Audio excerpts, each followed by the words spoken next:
En la penumbra de un restaurante modesto en las calles empedradas de Madrid. El aroma a paella y vino tinto flotaba en el aire como un velo de normalidad que estaba a punto de rasgarse. Era mi cumpleaños número 28. Y allí estaba yo. Ana López. Sentada con unos pocos compañeros de la oficina de contabilidad donde trabajaba jornadas interminables. Forzando una sonrisa mientras apagaba las velas de un pastel sencillo. El bullicio de la ciudad se filtraba por las ventanas. Pero mi mente estaba en otro lugar, en las facturas pendientes. En el alquiler del pequeño piso en Lavapiés que apenas podía pagar. En los años de sacrificios que me habían envejecido prematuramente.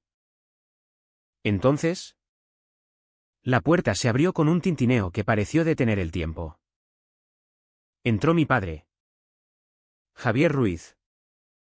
A quien no veía desde hacía una década. Desde que se mudó a Barcelona por su trabajo en banca de inversiones. Su traje impecable.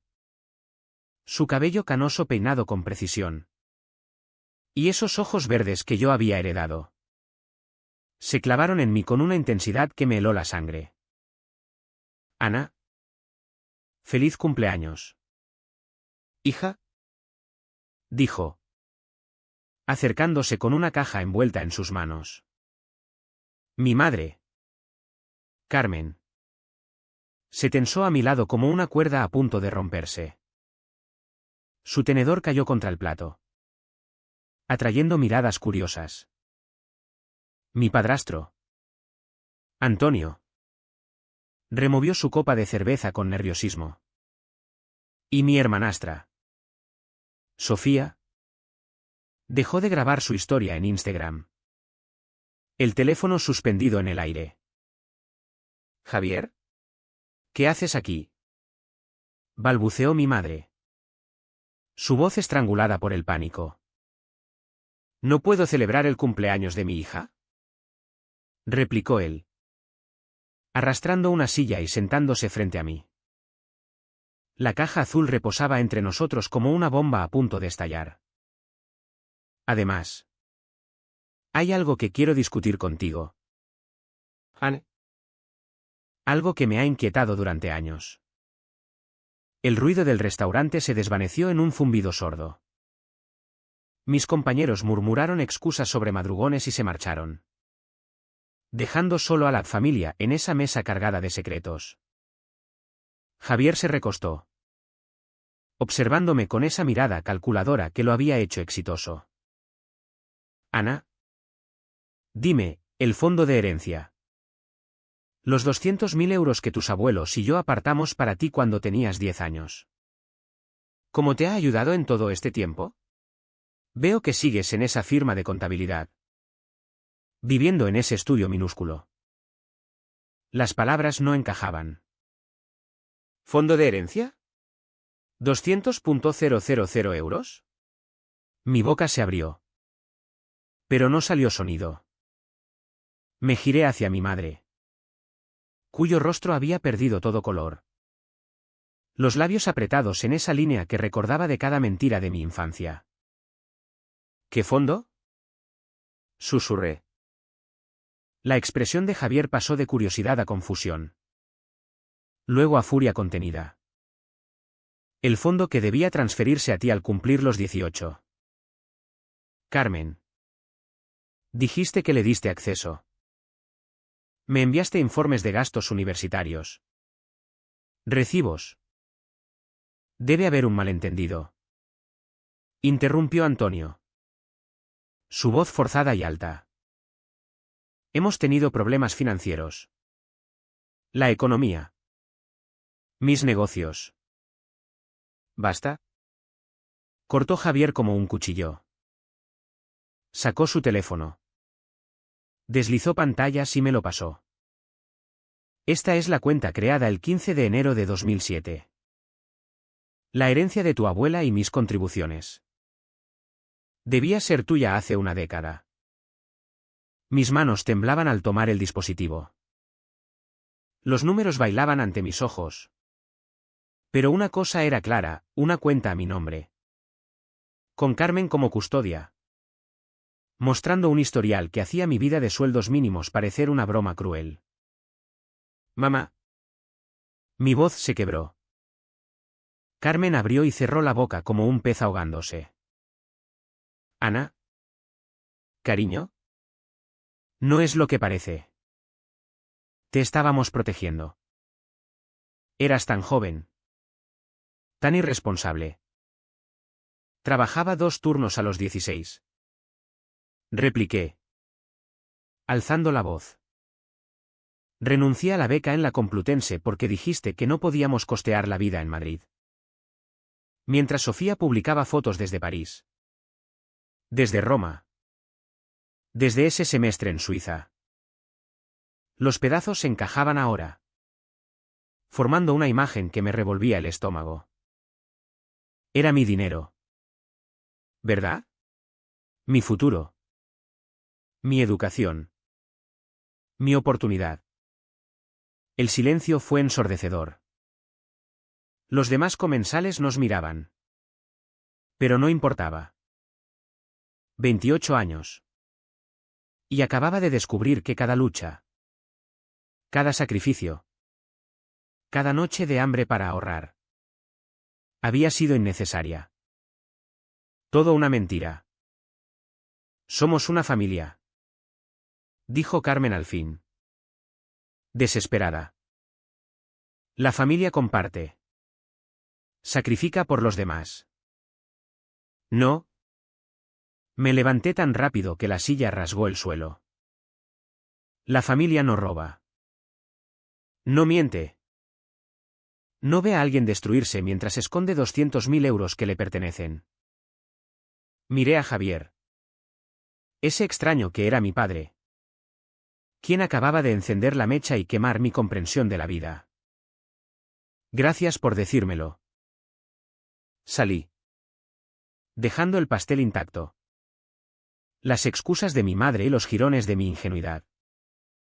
El trayecto de vuelta fue un borrón de calles mojadas por la lluvia y recuerdos que ahora cobraban un sentido terrible. Me senté en mi viejo Seat Ibiza. Comprado por 1.500 euros tras ahorrar 2 años.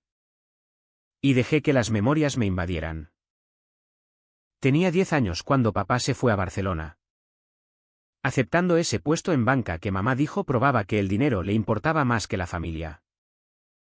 El divorcio fue rápido. Quirúrgico. Mamá se quedó con la casa. La custodia y, al parecer, el control de mi futuro. En un año. Se casó con Antonio. Un promotor inmobiliario con sueños grandes y bolsillos vacíos. Trajo equipaje, Sofía. Su hija de un matrimonio anterior. Toda rubia con mechas y expectativas de lujo. A los 13. Los cambios fueron sutiles al principio. Mi habitación se convirtió en la de Sofía porque necesitaba más espacio para sus cosas. Me mudé al sótano reconvertido, convenciéndome de que era más fresco. Cuando se inundó en invierno, pasé 6 meses en el sofá del salón, haciendo deberes en la mesa de la cocina mientras Sofía charlaba por FaceTime desde mi antigua habitación con él, asiento junto a la ventana donde yo leía. El dinero escasea. Se convirtió en la frase favorita de mamá. Los proyectos de Antonio fallaban. Malas ubicaciones. Mal timing. Mala suerte. Aprendí a no pedir zapatos nuevos hasta que los agujeros fueran imposibles de ocultar. Aprendí a decir que no tenía hambre cuando Sofía pedía comida a domicilio. Aprendí que el sacrificio familiar significaba que yo sacrificaba mientras Sofía prosperaba. A los 16. Empecé a trabajar en un supermercado. Empaquetando compras hasta que los pies me dolían. Mamá dijo que me enseñaría responsabilidad. El dinero iba a una cuenta familiar para las facturas. Nunca vi un céntimo. Pero el viaje de primavera de Sofía a Cancún se pagó íntegro. El año de bachillerato fue cuando ocurrió el robo real. Aunque no lo sabía entonces. Me aceptaron en la Complutense. Admisión anticipada. Beca parcial por méritos. Había estudiado hasta quemarme los ojos. Aprobado todos los exámenes selectivos. Pero al llegar la carta, mamá me sentó con las declaraciones de impuestos de Antonio. Hojas de cálculo de deudas. Hablando de responsabilidad familiar. No podemos con los gastos de vida. Hija, dijo con ojos tan convincentes en su tristeza. Incluso con la beca. Los precios en Madrid. Quizás un ciclo formativo por ahora. Luego te trasladas. El luego nunca llegó. El ciclo se convirtió en una universidad pública a la que podía ir en transporte. Eso en abandonar después de 2 años para trabajar a tiempo completo cuando el último proyecto de Antonio colapsó. Solo temporal. Prometió mamá. Hasta que nos recuperemos. Mientras. Sofía fue a la Universidad de Barcelona con todo pagado. Dijo mamá. Aunque nunca vi cartas de becas. Sofía estudió en París. Subiendo fotos de la Torre Eiffel. Compras en los Campos Elíseos. Sorbiendo vino en cafés que yo solo conocía por películas. Cuando pregunté cómo lo pagaban, mamá dijo que la abuela de Sofía le había dejado dinero. Otra mentira, la abuela de Sofía aún vivía en Tarragona. Pensé en todas las veces que llegaba exhausta de dobles turnos y las encontraba planeando la próxima aventura de Sofía. El semestre en Suiza para enriquecimiento cultural. La pasantía no pagada en Nueva York con estipendio para gastos que mágicamente apareció. El regalo de graduación, un nuevo Audi porque había trabajado tanto. Y todo el tiempo. Creí que éramos pobres. Creí que ayudaba. Creí que familia significaba sacrificio. Aunque solo en una dirección. A los 25. Me mudé por fin. Juntando lo justo para un estudio con cama abatible y placa eléctrica. Mamá lloró. Dijo que abandonaba a la familia. Pero no podía quedarme. Ver a Sofía flotar en una nube de mi dinero robado. Mientras yo envejecía por estrés y agotamiento. Se volvió insoportable. Los últimos 3 años sola habían sido duros pero liberadores. Conseguí un puesto en una pequeña firma contable. Ascendiendo de recepcionista a contable junior. Estaba orgullosa de mi progreso. Mi independencia.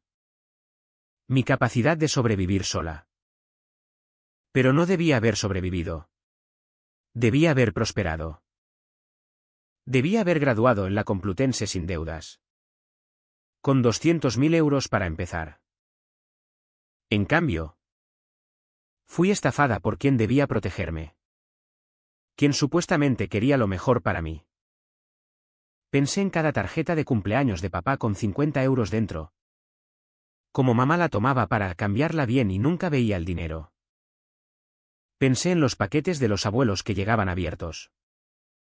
Con mamá alegando que comprobaba lo perecedero. Pensé en cada vez que me miró a los ojos y dijo que no teníamos nada mientras se sentaba sobre mi fortuna. La rabia que hervía desde el restaurante empezó a desbordarse. 18 años. Me había robado 18 años de vida. Educación. Oportunidades. Sueños. Me vio trabajar hasta enfermar. Desarrollar ansiedad por estrés financiero. Saltar comidas para ahorrar.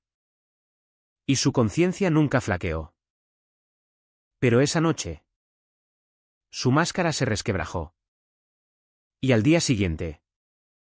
Me aseguraría de que se quitara del todo. A la mañana siguiente.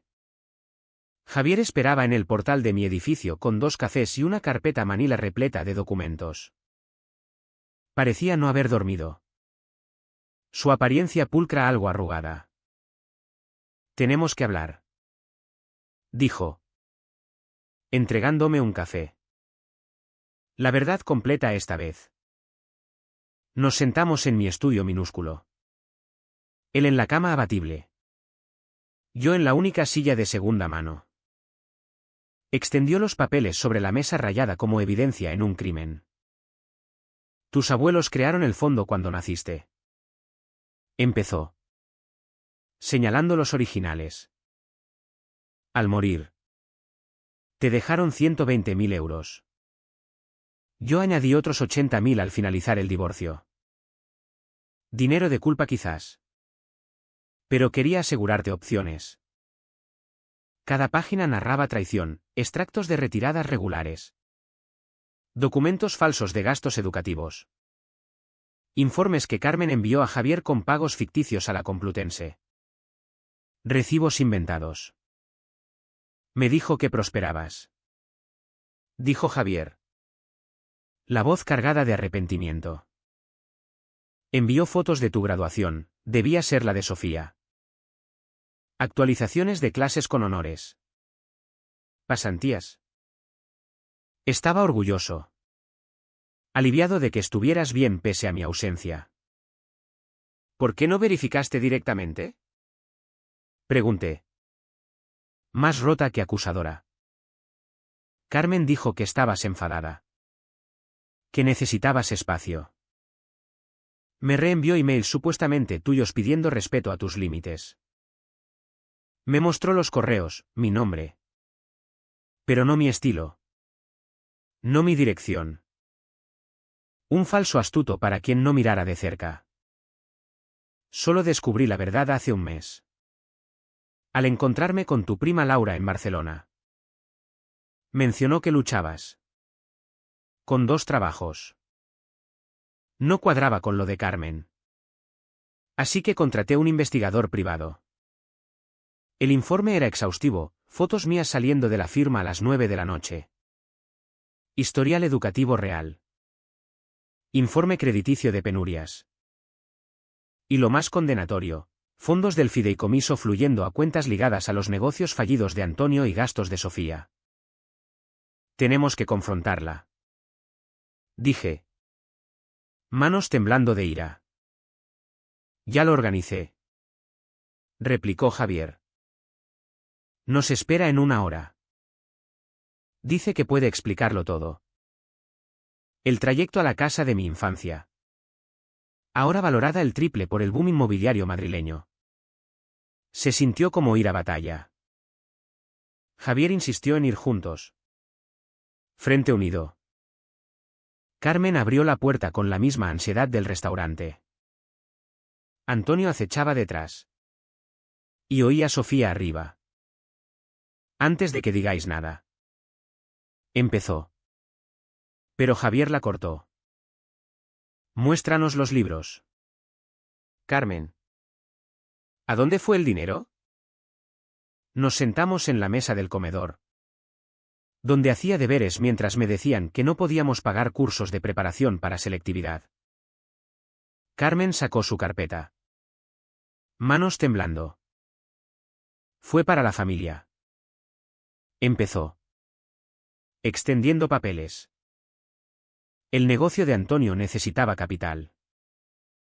Si hubiera triunfado, todos habríamos ganado. ¿Invertiste el fondo educativo de tu hija en los esquemas inmobiliarios fallidos de tu marido? Dijo Javier. Voz mortalmente quieta. No todo. Protestó Carmen. Algo fue a gastos del hogar. Tengo los recibos de la Universidad de Sofía. Interrumpí. Mostrando el teléfono con hallazgos del investigador. 45.000 euros al año. Extraño que pudiéramos pagarlo, pero no mi universidad pública. Sofía apareció en las escaleras. Mamá. ¿Qué pasa? Tu madre robó 200.000 euros a Ana. Dijo Javier sin rodeos. Tu educación. Tus viajes. Tu coche, todo con dinero de Ana. Eso no es verdad. La sorpresa de Sofía pareció genuina.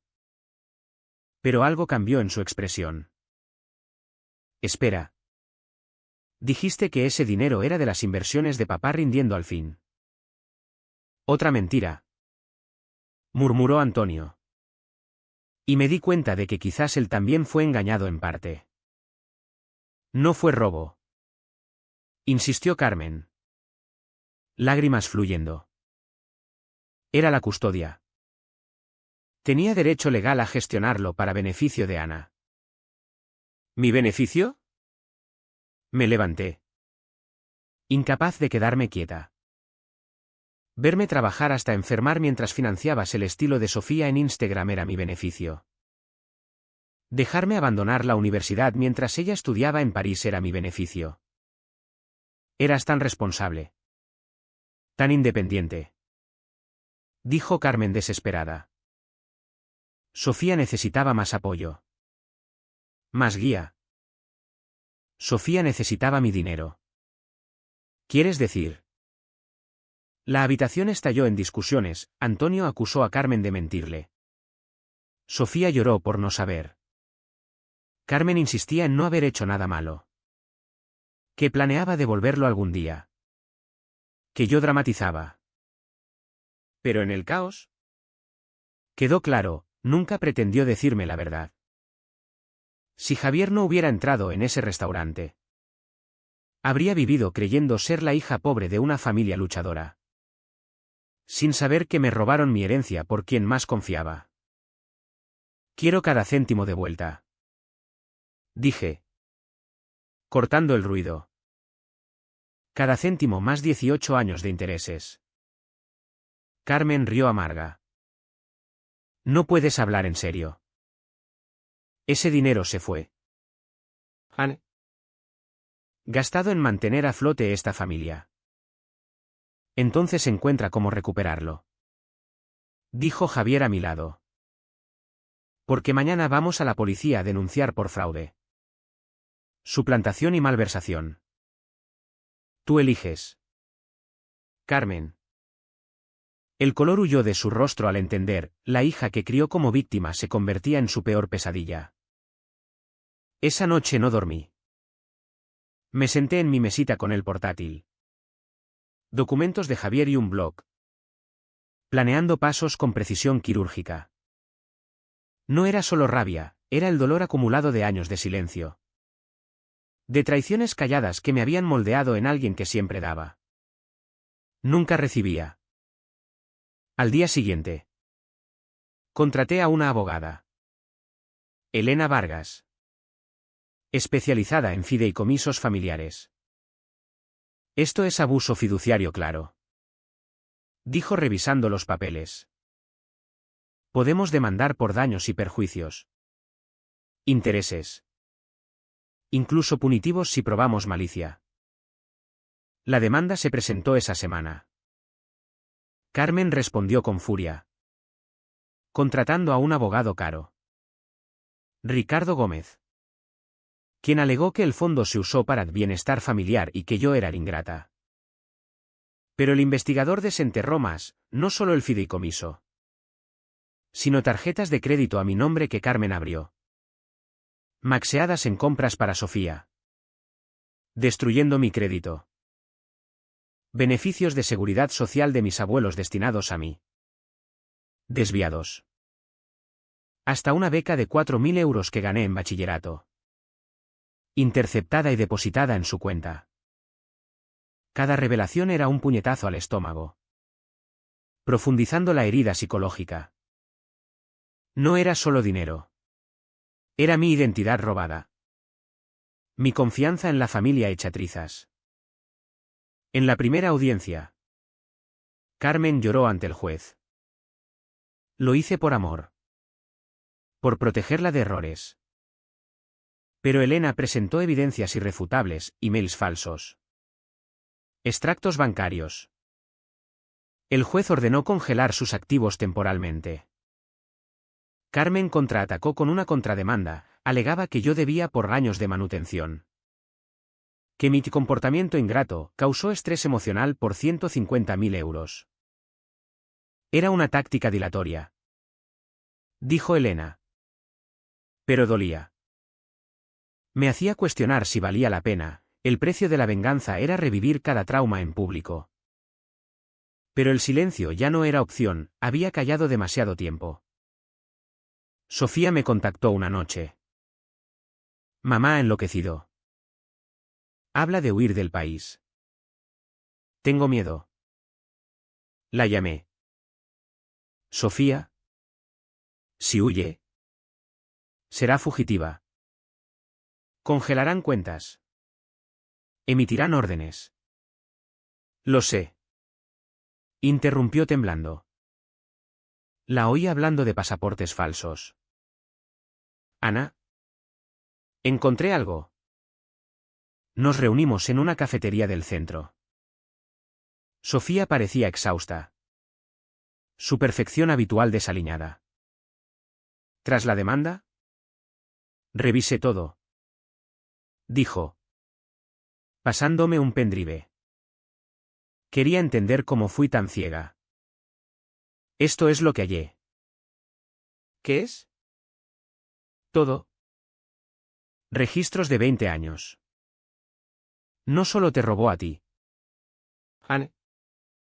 Había otro fideicomiso de la madre de Antonio para mí, 40.000 euros. Desaparecido. Nos robaba a todos. Jugándonos unos contra otros. La miré. Procesando. ¿Por qué me lo dices? Porque tenías razón. ¿Y por qué? Dudó. Porque beneficié de tu dinero mientras me robaba el mío. No soy inocente. Pero también víctima. ¿Qué quieres que haga? Lo que sea para detenerla. Ahora habla por teléfono de transferir la venta de la casa a una empresa offshore antes de pagarte. Prefiere quemarlo todo que darte lo tuyo. Llamé a Elena de inmediato. En una hora. Estábamos en el juzgado pidiendo audiencia de emergencia. El juez. Revisando evidencias de cuentas ocultas y transferencias. Emitió congelación inmediata de todos los activos de Carmen. Su reacción fue volcánica, apareció en mi trabajo al día siguiente. Gritando hasta que seguridad la sacó. Envió emails a la familia extendida con historias fabricadas de mi inestabilidad mental. Adjuntando registros médicos photoshopeados. Pero su error mayor fue intentar acceder a las cuentas congeladas usando datos de Antonio. El banco lo flageó. Violando la orden judicial. Elena me llamó esa tarde. Triunfante. El juez está furioso. Carmen enfrenta cargos por desacato. Lo que significa cárcel si no cumple. 2 días después. Volvimos a corte.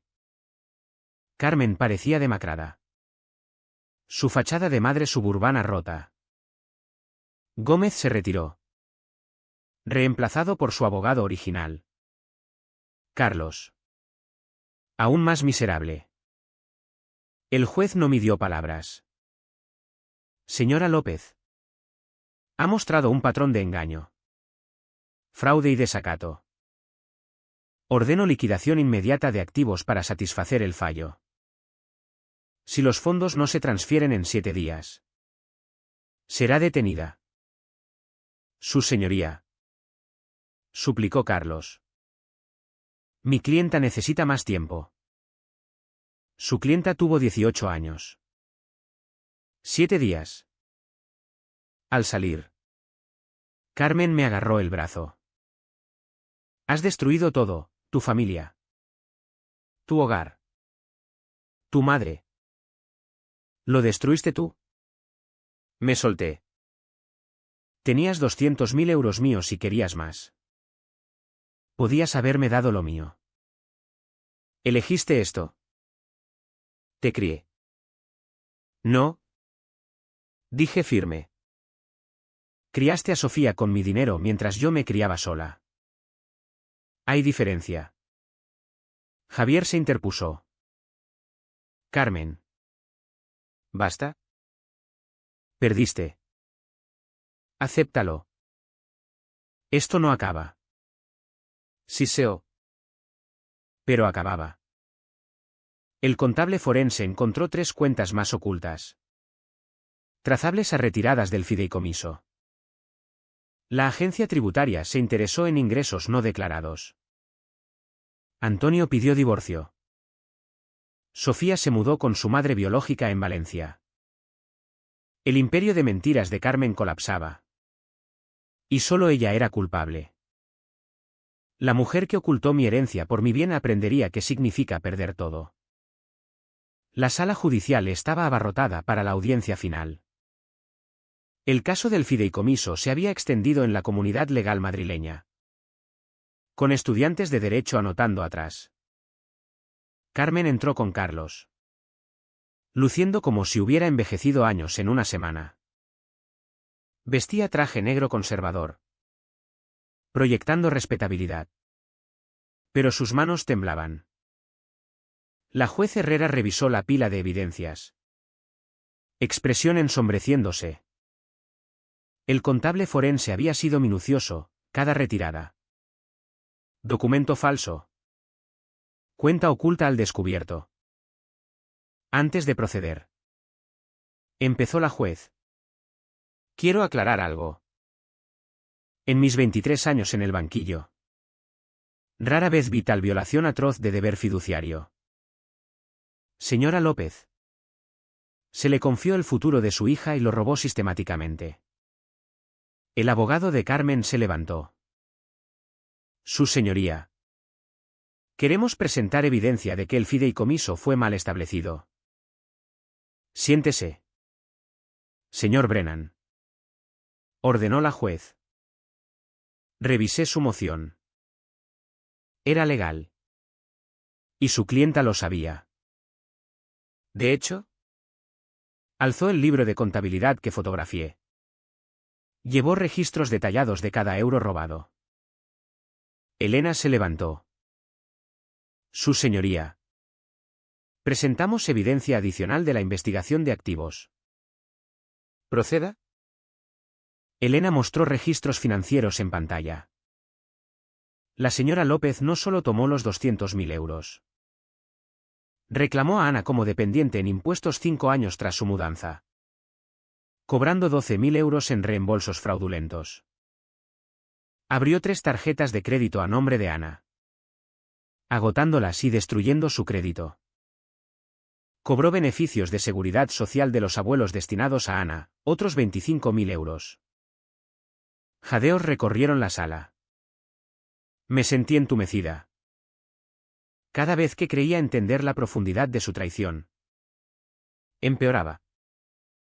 Además, continuó Elena, cuando Ana ganó una beca de 4.000 euros en bachillerato, la señora López interceptó el cheque y lo depositó en su cuenta. ¿Es cierto? ¿Señora López? Preguntó la juez.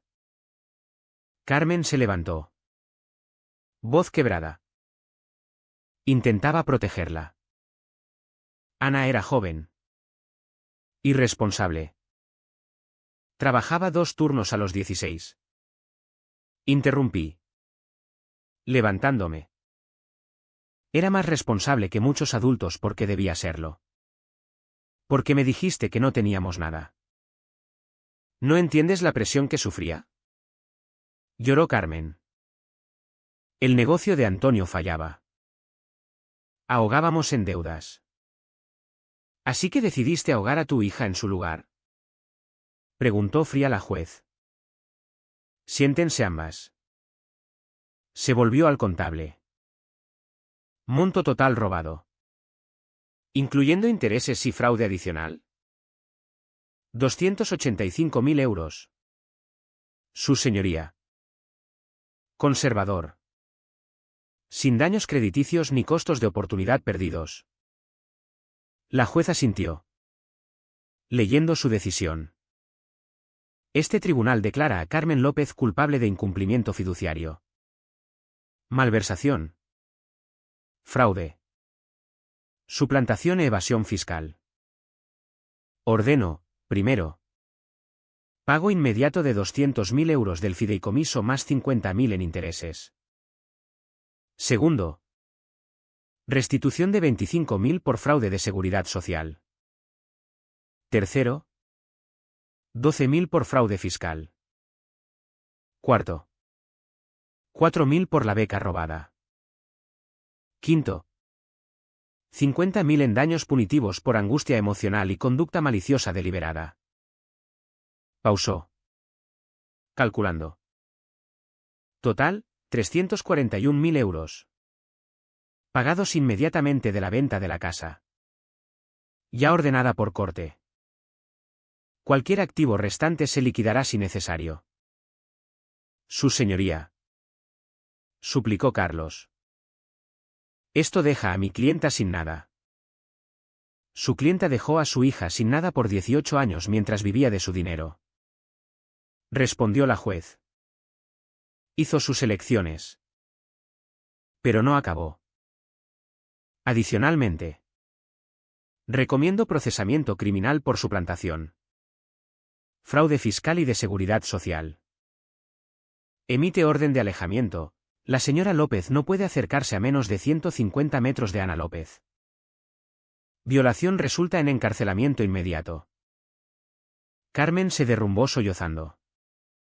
No por remordimiento, sino autocompasión por ser atrapada. Además, continuó la juez, remito este caso al Comité de Supervisión de Planificación Patrimonial del Colegio de Abogados. Este abuso de fideicomiso debe estudiarse para prevenir futuros. Me miró directamente. Señorita López. Felicito su coraje al perseguir este caso. Demasiadas víctimas de abuso financiero familiar callan. Sus acciones podrían ayudar a otros a encontrar voz. Luego a Carmen, señora López. Tenía una hija que la amaba y confiaba. La vio agotarse trabajando, creyendo ayudar a la familia mientras usted vivía de su herencia. No solo robó su dinero, robó su juventud. Educación. Relación con su padre y confianza en la familia. El juicio monetario no repara eso. Pero espero proporcione justicia. El mazo cayó con finalidad. Al recoger documentos, Carmen se acercó. Carlos intentando retenerla. Espero estés feliz. Escupió. Tienes tu dinero. Pero perdiste a tu madre. Perdí a mi madre el día que elegiste robarme. Respondí calmada. Esto solo lo oficializa. Javier avanzó. Carmen. Se acabó. Firma las transferencias y sigue. Me envenenaste contra mí. Giró hacia él. No. La voz de Sofía vino de atrás, había observado. Lo hiciste sola. Ana no es la única que perdiste hoy. El alguacil avanzó. Señora. Debe irse. La orden es efectiva inmediatamente. Mientras escoltaban a Carmen. Aún despotricando sobre hijos ingratos y traiciones familiares. Elena me sonrió. Los fondos en tu cuenta en 48 horas. Se acabó. Anne. Ganaste. Pero en la sala. Viendo a mi madre irse en desgracia. La victoria se sintió vacía. Recuperé mi dinero. Pero perdí la ilusión de haber tenido una madre real. Quizás esa ilusión fue lo más caro que me robó. Aún así. Por primera vez en 18 años. Era verdaderamente libre. La notificación de transferencia llegó a las 9:47 de una mañana de martes. 341.000 euros depositados en mi cuenta. Miré el número en la pantalla del teléfono tanto que los dígitos se emborronaron. Tras 18 años de pobreza. Lucha y mentiras. La justicia llegó en forma de números electrónicos. Tomé el día libre. Mi primer día por enfermedad en 3 años que no pasé enferma. En cambio, me senté en mi estudio minúsculo. Mirando la cama abatible. Muebles de segunda mano. Ventanas con marcos agrietados cubiertos con cinta. Nada encajaba ya. No por el dinero repentino, sino porque ya no era la persona que aceptaba vivir así. Javier llamó esa tarde. ¿Cómo te sientes? Vacía, admití. Pensé que sentiría victoria. Pero solo vacío. Es normal, dijo gentil. Has estado en modo supervivencia tanto tiempo. Tu cuerpo no sabe procesar seguridad. Dale tiempo. En el mes siguiente, hice cambios cuidadosos. Primero, mudarme a un apartamento real, un dormitorio con paredes verdaderas y cocina para más de una persona. Compré un somier por primera vez en mi vida adulta. Me inscribí en clases nocturnas para terminar la carrera. El sueño de la Complutense modificado. Pero no muerto. El desmoronamiento familiar fue rápido y total. El divorcio de Carmen y Antonio se finalizó en 60 días. Ella se mudó a Andalucía con su hermana, la única pariente que aún le hablaba. Antonio desapareció.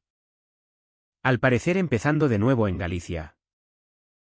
La casa se vendió por 750.000 euros. Más que suficiente para cubrir mi fallo con sobrante. Pero Carmen nunca admitiría que no la dejé en la ruina. Sofía y yo desarrollamos una relación inesperada, no hermandad. Demasiado había pasado. Pero comprensión mutua. Estaba en terapia, procesando su ira por ser usada como arma contra mí mientras era robada. Lo siento, me dijo en un café un día. No solo por beneficiarme de tu dinero, sino por no cuestionar por qué luchabas mientras yo no. Debí saber que algo andaba mal. Éramos niñas. Dije.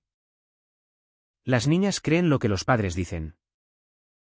3 meses tras el fallo. Elena llamó inesperadamente. Carmen ha sido arrestada. La agencia tributaria presentó cargos por fraude fiscal. Enfrenta tiempo federal.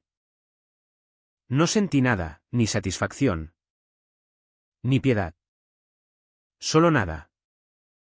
También, continuó, mi facultad de Derecho quiere saber si hablarías a estudiantes sobre abuso financiero familiar.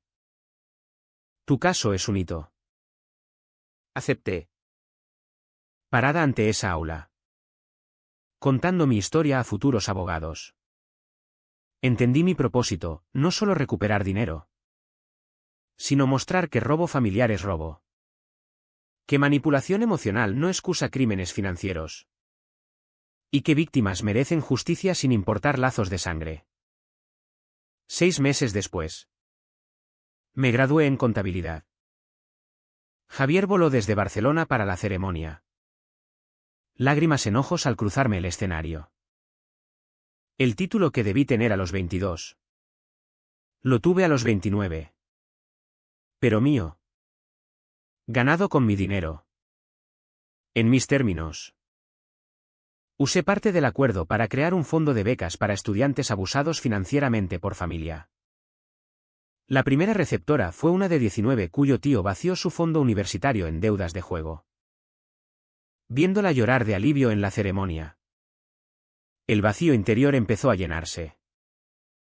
Un año tras el juicio, recibí una carta reenviada por la oficina de Elena, letra de Carmen. Matasellos de prisión federal en Andalucía, donde cumplía 18 meses por fraude fiscal. Ana. Leía. Espero estés feliz con lo logrado. Tienes tu dinero y venganza. Perdí todo, hogar. Matrimonio. Libertad. Pero quiero que sepas que todo lo hice por amor. Intentaba protegerte de errores con ese dinero. Algún día. ¿Con hijos? Entenderás. Pese a todo. Te perdono. Mamá. La leí 2 veces. Luego la trituré. Aún no lo entendía. Nunca lo haría. En su mente, siempre sería la víctima. Y yo la hija ingrata que la traicionó. Pero yo sabía la verdad. Y más importante, la probé en corte. Mi cuenta bancaria tenía más dinero del imaginado. Pero la riqueza real no estaba en números, era la libertad de elegir. Soñar de nuevo. Confiar en mi juicio. Era la relación reconstruyendo con Javier.